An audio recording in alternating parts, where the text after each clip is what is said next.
Welcome to another episode of Singapore's Real Estate Explained, brought to you by the investment team. And today we'll be answering a question a lot of people have been asking us.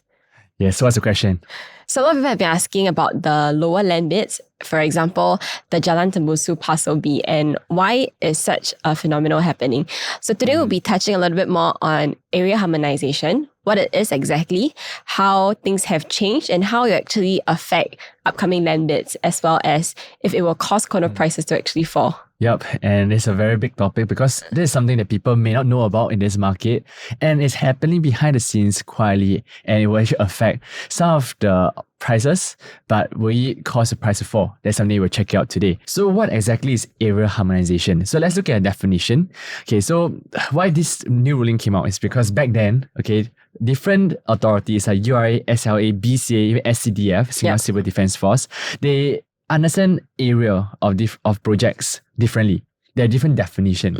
So it's very confusing. They are like, so some include this wall, some don't include this wall. Yeah, so it's very confusing. So they decided to just, let us have a same protocol and harmonize, and let's come together to have the same set of rules. Yes. So I think for this area harmonization, there are a couple of changes. I think it's a very long report if you want to go through them to say exactly what is being changed. But I think today we'll be mainly touching on two of the key changes. One of it is that all the strata areas will actually be included in your GFA. So this is something that a lot of people have been discussing about your AC ledge. And then second ones will be all void spaces will be excluded from the strata area, or what we call saleable area. Yeah, and this is something that we are more concerned about because it does have some impact in terms of the investment value, which we'll run through later on. All right. And take note, implementation timeline, is for all government land sale that is launched for sale on or after 1st September 2022. So it will actually happen last year, which in fact, if you know recently there's this news about Lentor area bought cheaper, it's actually under this ruling. And this is very subtle because the government didn't announce and say, hey, we came out with this thing. It was URA measures that came in, and we hope to highlight this because it makes a lot of difference in terms of changes in dynamics. So it's like a silent killer, like a silent cooling measure. Yeah, but to some extent, does it affect the prices? Let's check it out. And one thing is submitted to URA or any building plans. This is for landed or for constructions. There is a new rebuild en bloc that's submitted URA on or after 1st June 2023. Okay, so let's take a look at the two important key changes that we have to understand to see is this really a cooling measure or not? Okay, one is all strata area, as mentioned as well, including GFA, and the second is all void area will be excluded from strata area. Okay, so let's take a look at the first point. Okay, to understand this further, we need to understand the history of gross floor area.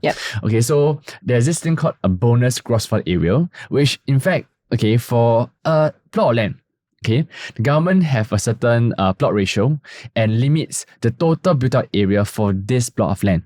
Okay, and anything that exceeds this plot of land is called a bonus GFA, which is bonus gross floor area. So just to take note, for bonus gross floor area, it doesn't mean that it is free. Charges or land betterment charges do have to be paid on this area. It's just that it's a max that developers can go until, but it still has to be paid. So it's not a free area that we're looking at. Correct. And this addition area, if you look at the charges on this area, you need to pay this thing called land betterment charge. Last one was called development charges on this bonus GFA. Yes, you can build this additional GFA, which is usually balcony spaces, planter boxes, etc. But this particular space, you have to pay a tax for it. So to understand a little more, you go into URA, you'll see what exactly is this thing called land betterment charges. For 100,000 square feet built up. There's a max they can build on normal basis, but the government allow them to build another 7,000 square feet more of GFA, which is usually known as PES, like your balcony spaces, as mentioned just now. So take note, in terms of taxes alone, the developer had to pay $8,820 per square meter per GFA built, on this bonus GFA. And just for Lentor area, just to summarize, I'm using Lentor later on to do an example, it's 819 per square feet. In terms of just taxes, they include construction costs and other marketing costs, etc. All right. And why is this important? Because it linked to our second part, which is known as the free GFA. So this is one of the main change also about this upcoming changes is that in the past, aircon ledge is not considered under the GFA. So developers can sell you the aircon ledge and it's included in your floor plan, but the government, they don't have to pay a betterment charge on this aircon ledge actually. Correct. So the main change will be that at this moment now, they have to then pay development or betterment charge for this additional AC ledge if they want to sell it to you as a buyers. Correct. And to understand this a little further, aircon ledge usually takes up about 3.7% of all the development built up. Okay, because this something necessity. But last time, you don't have to pay, it's free. Okay, they can just like get it without paying any taxes, 850 per square feet of taxes. Okay, and for this for 3-bedder, for 2-bedder it's 3.7%, for 1-bedder it's up to even 3.9%. Okay, so if you look into it, okay, that's when developer decided to build oversized aircon ledge. Okay, because the requirement for this aircon ledge is as long as it's within 1 meter width, okay, you can, no matter the length, you can build any amount of length you want. Yep. Yeah, but it causes a lot of discomfort where you can see this example, La Vista. This project, the developer built a 5 meter to 7 meter long of aircon ledge. Yep. And this caused a lot of unhappiness. Okay, and they paid, fun fact, they paid 780 million. That's on average for Singaporean for aircon ledges. But for them, for this project, they paid almost close to 18 million for the whole project just to earn. So I understand why buyers would be angry and why government actually came into to take control of it. So I think initially why government gave it as a free out of the GFA, I think is so that they can hit the minimum size. So when contractors come for any maintenance, it's also a suitable size for them to go on it and it's safe. But developers kind of found out the loophole on it, like how they found out the loophole for bay windows. They have huge and unreasonable size AC ledge just to profit from it. Yes, indeed. And this is something that the developer earn a profit out of it. So to sum this up, okay, before September 2022, aircon ledge with 1 meter width is not counted. Okay, so to understand the profit margins, let's take a look. On average of 3.7% of total built up means the developer has 3,700 square feet of space. Okay, they can play with, they can make a margin out of it. So if you talk about a 2,000 per square feet, okay, talk about Lento, for example, Lento area selling 2,000 per square feet, they easily make 7.4 million just from aircon ledge. Okay, and this is quite a lot. Okay, if you really take a look and dig deeper in the profit margin, it makes a slight difference. In fact, quite a decent difference because for this 3,700 square feet space of margin, okay, of course you minus away the built-up costs. Yep. Okay, and all the taxes, etc., which is very cheap for aircon ledge. You can easily get 6.66 million free profit margin. Okay, and you understand, I assume developer, okay, now conservatively make 200 per square feet of profit margin. That's 20 million. So this 6.66 million, okay, add 20 million is 26.66 million. Yeah, it's a profit margin that for 100,000 square feet of built up, that's quite decent. And right now, okay, if you talk about the changes, this aircon ledge, this profit margin, 6.66 million, can no longer be earned by aircon ledge. And if you trace back to the past, okay, in 2001, okay, this happened one time before, where last time, okay, balcony is at this scheme, they allow people to build balcony, they max out, okay, the addition GFA 10%, okay, and they don't have to pay development charge on it, okay. Until, okay, the developer started to build big balcony spaces. I think you see those kind of planter box, bay window. There was a season of a lot of unusable space, and they actually charge it onto the consumers while they are not being charged by the government. Right, and at the same PSF or market rate. And this is when the government came in 2009. Okay, January, that's for balcony, and July for planter boxes and bay windows. They exempted this from GFA. So developers no longer are able to get all these spaces for free and charge on consumer. So it doesn't make sense for them to build these planter boxes or bay windows anymore. That's why you see for units that actually TOP around 2013, 2014, right after the release of this news, you actually see that developers stop building bay windows because it just doesn't make sense for them anymore in terms of profit wise. Correct. And in fact, just last time, all these areas are quite big. It's like 15%. Now, okay, balcony 3.7%. Now it's actually much more nuanced. Is the last loophole that the government decided to close it up. Okay, yes, for AC ledge. For AC ledge. Okay. And after 2022, without this AC ledge, okay, what does it mean? Okay, let's run through the numbers again. After September 2022, if this 6.66 million free profit margin cannot be earned, okay, think no, this is actually close to 33% less profit margin for developer. Okay, yes, it seems a lot, but when you factor into the break-even price, Okay, in order to sell, to make the same amount of profit margin, you recalibrate it. The developer had to sell 7 to 10% higher. So whatever break even in C, even when you buy the data from all kinds of sources, is no longer as it must have two categories. One is land that is sold before September 22 and land that is sold after September 22. Those that sold after September 22, on the data, it may seem low, the land bid seems lower, which is what you see in the news today. Yeah. But when it comes to factoring in the developer profit margin, the break-even price may not be as low as it seems. Yeah, because the space that developers can actually sell to buyers are now lesser. So they have to find this profit from somewhere. Either they reduce their cost or they pass on this cost to the consumers, which is buyers in the market. Yes, correct. And that's why for now, for all our break-evens, as after September 22, we have a different approach in terms of understanding break-even. You have to add 7 to 10% higher to this number. Okay. And if you look at the effect, of course, nowadays, developers start to build smaller aircon latch. Okay. Maybe 3%, that's a minimum. So you can actually compare. I think the one on the right is a regular aircon latch that is built by HDB, which is really sufficient. But you can see the one on the left is the one before the changes where, developers just take advantage of huge AC ledges. So one effect you will see moving forward is that developers no longer have a reason to build large AC ledges because they have to pay for it. So you will subsequently see that they have to start making smaller AC ledge or even maybe common ones within maybe a few units. Yep. And not just that, in terms of the land bids, it may seem similarly lower. Okay, one very good example is Lentor Hill, Parcel B. Okay, whereas Lentor Gardens, Parcel B, you can see Lentor Hill. This is sold on 13 September 2022. This is, but land was launched way before that. So it's before the 1st September ruling. Their break-even is 1993 per square feet.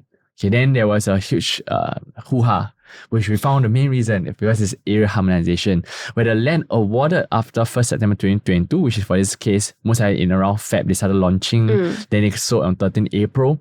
You can see, this was the first time they see, land bid drop.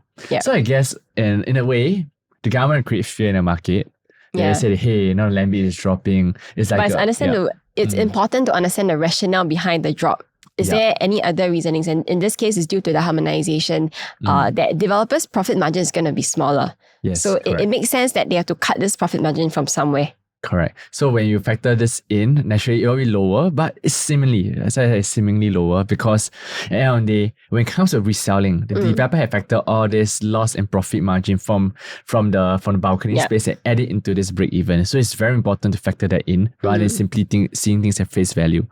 Okay, and if you were to add in the actual land bids, real estate break even will still be 1922 per square feet, keeping on 7%, up to 1976, which is actually higher, in fact, higher than your Lentor Hill Parcel B, which is 1993. So there's some things that we have to take note because developers who launch later on, they have to factor all this into their profit margin to make.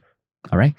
And if you look at another very hot news recently, clients have been asking us, what is happening here? Why is Simlian bidding so low? 1,000 per square feet, 18% is below the CPL. price is going to be crashing in the area? Yeah, would there be? Are they going to be selling low? So there's something to take note. And once again, if you factor that in, it's mentioned over here, even they mentioned harmonization gross floor area translate to estimated drop in sellable area by about 5%. So for us, we actually took a very 3.7%. That's how we were more prudent. But with that, they factor this 7 to 10% more in selling price in order to have the same break-even cost as last time. So what does it mean? If you factor this in, back to Jalan Tembusu side, the break-even will be plus 7%, is 2,140 per square feet. As compared to what was actually marketed back then. And they had to sell at 2.3 to 2.4 minimally. There's something that is same price as Tembusu Grand. And it's something you have to factor that in. And next time doesn't mean that they'll sell at the same price. And with that, let's look at one thing that's very important. When it comes to future selling price, Tembusu Grand, which was sold almost like close to 60% plus, currently 2,130. As compared to the previous slide, which is this 2,140, they are comparable. But one new take note is this land bid for this new bid that's coming up, it's not launched today. Tembusu Grand launched 1 year ago. In 1.5 years later, will the price still be the same as today? And this is assuming the same profit margin as what we see today. But if you look at it, a very good example of future RCR prices, where you see Bukit Timah Link 2282 per square feet. You see Chuan Park, okay, which concluded 2229 per square feet. That's break even. Euro-Asia apartment is small development, going at 2246. Okay, Pine Grove, which is higher, 2248. Okay, and look at the future OCR prices, they're going at 2,000 plus, okay, per square feet. The question is, some developer may not want to launch cheap.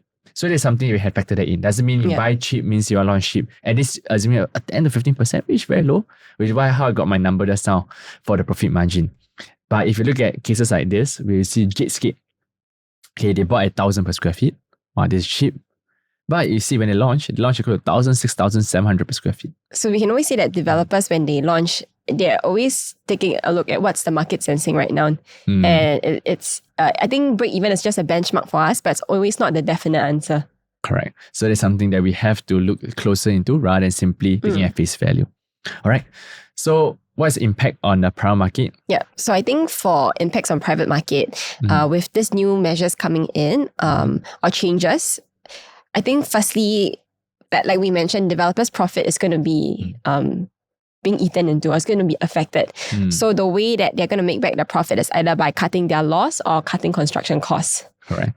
So low land bids will be prevalent, but once again, you need to factor that additional loss in that. So this is a different way of valuation matrix. Yeah. So I think it really depends on how developers are going to balance this out from the reduction in cost and passing on these fees to the consumers, which are buyers. If they want to make back the same profit, and if let's say the lands are very competitive and they're not able to bid it at a lower price, then to make back the same profit, they can only pass on this cost to consumers. And this may mean higher per square feet pricing also. So if you see a similar break-even as your land, the side-by-side, congratulations. There's a addition add-on to know that they had to launch at a higher PSF. Yeah. Okay. So next will be that, for AC ledge, developers still have the choice on whether they want to include it as a strata or saleable area to consumers. If they do want to include it as a saleable area to consumers or in the strata area, then it will be included in the GFA itself. Yes, meaning they will have to pay betterment charges if it's extra out of the max GFA they can pay.